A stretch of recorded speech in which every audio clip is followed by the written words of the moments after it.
Salut internaute! Aujourd'hui j'ai un projet à te présenter. Un carnet de coloriage sur lequel on a travaillé avec Michiko pendant un peu plus d'1 an. Et on en est très fiers. C'est sur le thème Alice au Pays des Merveilles.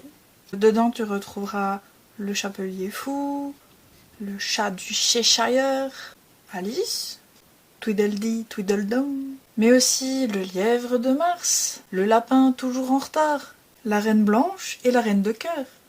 Quelques cartes à jouer, un loir, une chenille qui devient papillon, des personnages en train de jouer dans des tasses géantes, de jouer aux échecs ou de lire un livre. Mais surtout en train de se paumer parmi tous les panneaux du style partout, par ici, par là, toute direction, très loin. Ah, et bien sûr, nulle part. Vous l'avez compris, c'est un petit carnet inspiré de l'univers de Lewis Carroll, mais complètement revisité à notre sauce. D'ailleurs, je sais pas si vous vous souvenez, mais dans Alice, à un moment, la reine de cœur joue au cricket. Avec des flamants roses, oui, avec des flamants roses. Mais surtout, elle tape la tête des flamants roses contre de pauvres petits hérissons en guise de balles en bois. Et c'est notamment un des personnages qu'on a rajouté. Le soigneur de hérisson. Parce que, faut bien s'en occuper, tous ces pauvres hérissons qui se prennent des coups de crosse des coups de flamant rose dans la tête. Les pauvres. Enfin voilà, à part quelques petits ajouts de notre part, vous retrouverez principalement les héros du Pays des Merveilles, en version toute choupi kawaii dessinée par Michiko. Pour l'instant, notre carnet il est disponible qu'en petit format, mais il est fort probable qu'on fasse aussi une version A4, enfin en tout cas une version plus grande que ça. L'idée avec les petits coloriages, c'est que ça va plus vite à colorer que des grands coloriages.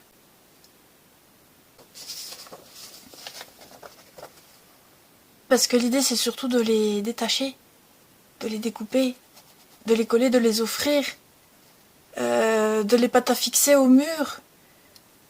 Enfin, de les enlever du carnet de coloriage, quoi. Ouais, je suis décidément plus douée en voix off qu'en face cam, mais je teste un coup. Bon, et maintenant, je vous raconte une petite anecdote. Je crois que ça a commencé au collège. Je sais que j'en ai beaucoup fait au lycée, mais je crois que ça a commencé au collège, en vrai. Oui, c'est vrai. Au collège, je faisais énormément de coloriage pour mes camarades. On me demandait surtout des diddles. Bon, vous me direz, je sais pas ce qu'il y a à colorier sur un diddle parce qu'ils sont généralement blancs. Mais en tout cas, on me demandait des diddles, c'était vraiment la mode. Et je faisais aussi pas mal de vaches. Mais c'est surtout au lycée où j'ai commencé à faire des tas de coloriages. Des coloriages de tout type, ça pouvait être quoi? Des dragons, des personnages, peut-être pas mal de personnages de manga, je pense. J'étais dans ma période Naruto. Donc, il devait y avoir certainement beaucoup de shinobi. Un peu de Dick Grayman aussi. Enfin bon, c'était surtout selon les inspirations du moment.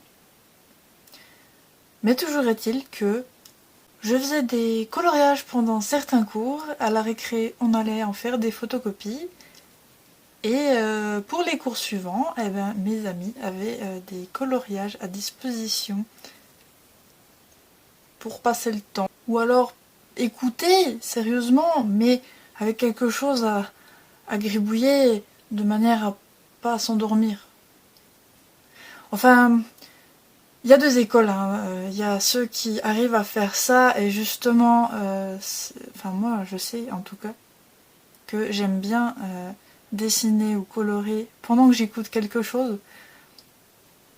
C'est pas parce que je fais ça que je n'écoute pas, au contraire, je suis même plus focus parfois quand je gribouille quelque chose.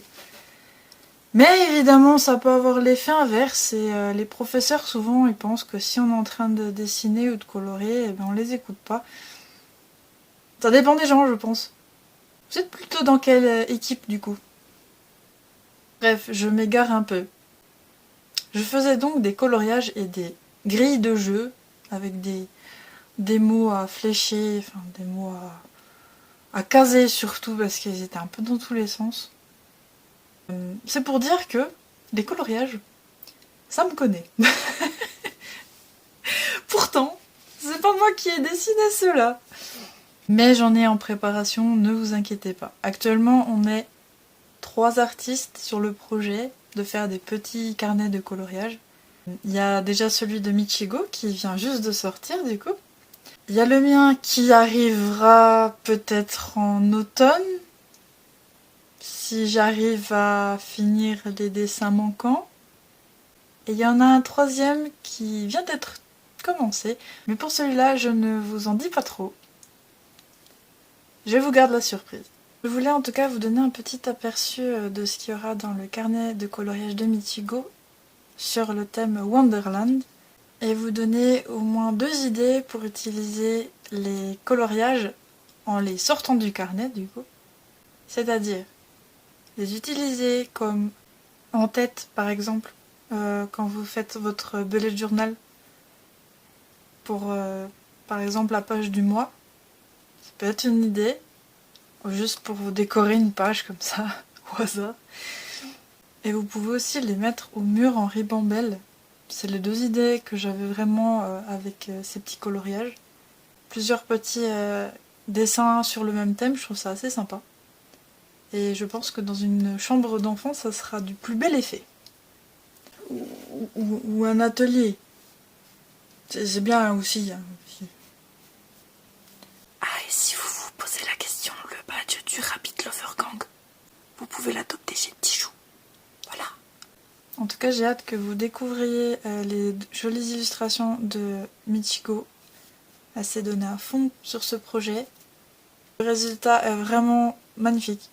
C'est trop mignon. C'est plein de lapinous, de champignons, d'étoiles, de tasses et de bonbons. Et c'est disponible dès à présent dans le lien qui est en description.